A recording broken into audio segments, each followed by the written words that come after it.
Alright, so you're going to make sure you get your date, your page number, your title, and your learning target. Today we're going to talk about solving quadratics by factoring. It's actually putting the two things you've been doing together. So last unit we factored.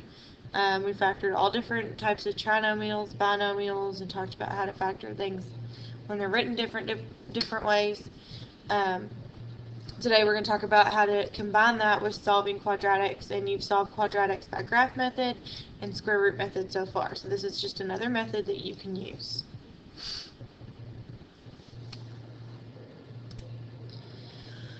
Alright, so the first thing we're going to do is we're going to factor this polynomial and then solve for the zeros. Your first step whenever solving a quadratic should always be to get it equal to 0 and to put it in standard form. So right now it is in standard form because the exponents are getting smaller. So it starts with an x squared term, then it has an x term, then it has a constant term. And then it's also solved for 0, so it's already equal to 0, so we don't have to worry about that part. So now we're just going to talk about, well, how would you factor this trinomial? Because your leading coefficient here is 1, because there's a 1 up here. Try that again.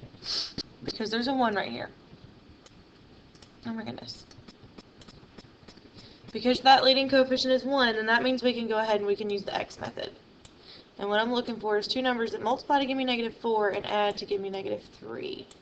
And those two numbers would be -4 and +1. And if you remember how to write that, we write it as x minus 4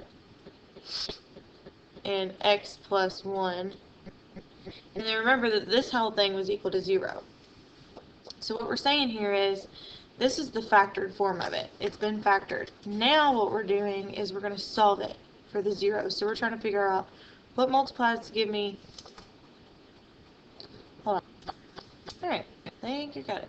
Alright, so what we need to do is figure out what are my zeros. So what makes this equal 0? So all you have to do is take that, set it equal to 0, and then we're going to solve. Not only could that be 0, but this could be 0. So I'm going to break it apart and say, okay, well this could be 0 also. So what you're doing is you're going to figure out what makes this 0. Well, if I add 4 to both sides, x is equal to 4. So the ordered pair 4, 0 is one of my solutions.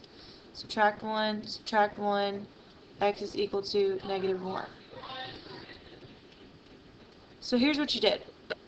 You factored the expression, and then you had to solve to see what the zeros are. So you're trying to figure out what makes this whole function equal 0, because when this whole function equals 0, that's where this is going to cross the x-axis, and that's where my x-intercepts are going to be, or my zeros. So the quadratic would technically look like this if you use the graph method. But again, this is just another method, another way to do it. Let's say I didn't have a coordinate plane on me, I didn't have anything to graph the quadratic and find the vertex and do all that fun stuff. So instead, I could use the factoring method. And these are my solutions. Alright, example 2. First thing you need to do is make sure it's in standard form and it's equal to 0. And as of right now, it is not equal to 0. It's equal to 9x. So to make it equal to 0, I'd have to move this 9x to the other side. When I do that, I'm going to put the 2x squared in front, then the minus 9x, then the 4, because none of them are like terms. I can't combine them together. And I wanted it in standard form anyway, which meant exponents are getting smaller.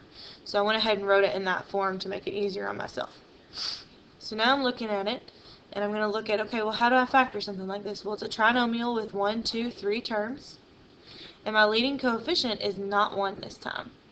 So first thing you have to do is check and see, is there a GCF? Is there something I can divide by 2, 9, and 4? And there is not. So if you remember back, in order to remedy that, you have to do the slide and divide. So I'm going to slide as my first step and factor. So if you remember, when you slide, you get x squared minus 9x plus 8. And then I'm going to factor. Figure out what multiplies to give me 8. And adds to give me -9. And that would be -8 and -1. So that's the slide and factor step.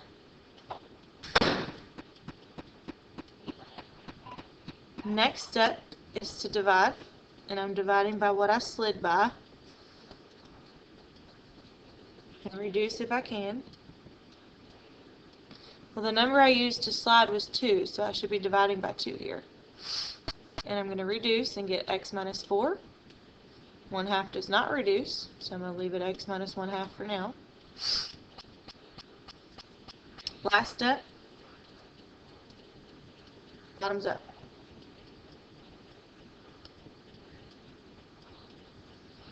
Set that equal to 0, and I get x minus 4 equals 0. This becomes 2x minus 1. So you're also going to set that equal to 0. And you're going to solve, because we're taking it a step further than just factoring, and you're trying to figure out what your zeros are. So one of my ordered pairs is positive 4, 0. The other one, add 1, 2x equals 1, divide by 2, divide by 2. The other one is 1/2. So this crosses at the ordered pair 1/2, 0, and it crosses the x-axis at the ordered pair 4, 0. So those are your vertices, those are your zeros, those are your solutions.